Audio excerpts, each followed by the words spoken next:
সিংহ রাশির যারা জাতক জাতিকা রয়েছে 2026 সালটি কেমন যেতে পারে সেই বিষয়ে আমাদের একটি শর্ট আলোচনা রয়েছে।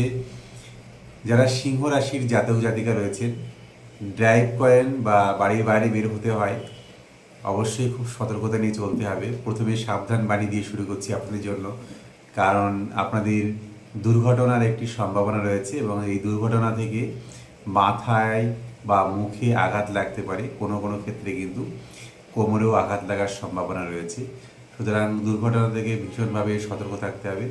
আঘাত লাগার জন্য সমস্যা হতে পারে। সতর্কতা নিয়ে চললে জীবনে প্রচুর উন্নতি করতে পারবেন। যারা সিংহ রাশির জাতক জাতিকা রয়েছেন, বিবাহের জন্য চেষ্টা করছেন বহুদিন থেকেই, 2026 সাল কিন্তু বিবাহের জন্য ভীষণ ভীষণ শুভ সময়। তবে এখানে একটি সম্ভাবনা রয়েছে যে ভুল মানুষকে চয়েস করবেন, এমন হতে পারে। ভুল মানুষ চয়েস করলে জীবনে প্রচুর পরিমাণে ক্ষতির সম্ভাবনা থাকবে। সুতরাং জোটক বিচারটা কিন্তু অবশ্যই জরুরি এবং বাস্তু দেখে অবশ্যই চয়েস করতে হবে। একটি মানুষের মধ্যে দুটি সত্তা থাকে, একজন বাইরের মানুষ আর একটি মানুষের ভিতরের মানুষ। সুতরাং অবশ্যই ভিতরের মানুষটাকে দেখার চেষ্টা করবেন, কারণ সিংহরাশির যারা জাতক জাতিকা রয়েছে 2026 সালে বিবাহের ক্ষেত্রে ভুল মানুষকে চয়েস করার সম্ভাবনা 99.99% থাকবে। এই বিষয়কে ভীষণ সতর্কতা দিয়ে আপনাদের মাথায় রাখতে হবে। এছাড়াও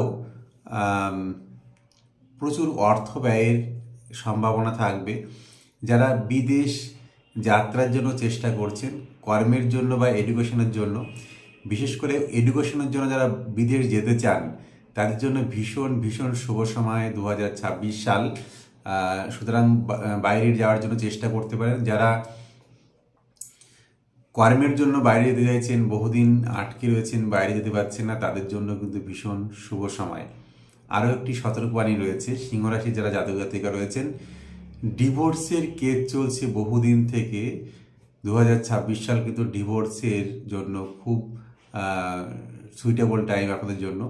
তবে যারা ডিভোর্সের চিন্তাভাবনা নেই, তাদের জন্য বলবো যে ম্যারেজ লাইফ নিয়ে কিন্তু সমস্যা আসতে পারে সিংহরাশির জাতক জাতিকাদের জন্য। অবশ্যই সেই বিষয়টিকে মাথায় রেখে কম্প্রোমাইজ স্যাক্রিফাইস করে আপনাদের চলতে হবে ফ্যামিলির সঙ্গে। আদারওয়াইজ কিন্তু রিলেশনশিপ খুব সমস্যা হতে পারে এবং ডিভোর্সের জায়গাতে পৌঁছে যেতে পারেন। যারা শিক্ষার্থী রয়েছেন, তাদের পড়াশোনার ক্ষেত্রে কিছুটা বাধা আসতে পারে।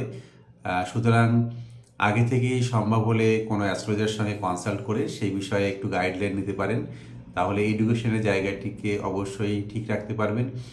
যারা উচ্চশিক্ষার চিন্তাভাবনা করছেন, তাদের জন্য কিন্তু খুবই শুভ সময়।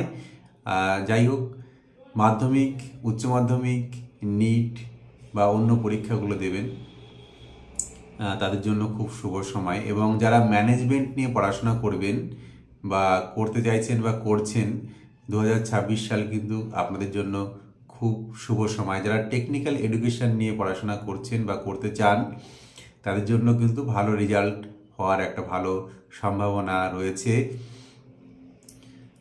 আর যারা আধ্যাত্মিক চিন্তাভাবনার মধ্যে রয়েছে, তাদের জন্য কিন্তু খুবই শুভ সময়। আপনাদের জন্য আধ্যাত্মিক চিন্তাভাবনা বা রিলিজিয়াস মাইন্ড যদি থাকে, খুব রেসপেক্ট নিয়ে কারোর আন্ডারে থাকতে পারেন, তাহলে সেক্ষেত্রে খুব ভালো অবশ্যই কাটাতে পারবেন। আরও ডিটেলসে যদি জানতে চান, সেক্ষেত্রে অবশ্যই চেম্বারে আসতে পারেন। চাকদাহ বনগা রোডে বালিয়াবাজারে SBI ATM-এর পাশে চেম্বার রয়েছে, এখানে আপনারা আসতে পারেন। সপ্তাহে 3 দিন, সোমবার, বুধবার এবং শুক্রবার সকাল 11টা থেকে বিকেল 5টা পর্যন্ত। এছাড়াও যারা দূরে থাকেন, অনলাইন কনসালটেন্সির জন্য সরাসরি যোগাযোগ করতে পারেন। স্ক্রিনে যে ফোন নম্বর রয়েছে বা প্রোফাইল থেকে যে ফোন নাম্বার রয়েছে, সেই ফোন নাম্বারগুলিতে। সকলে ভালো থাকবেন। আপনাদের জন্য অনেক অনেক শুভেচ্ছা, অভিনন্দন এবং শুভকামনা রইল।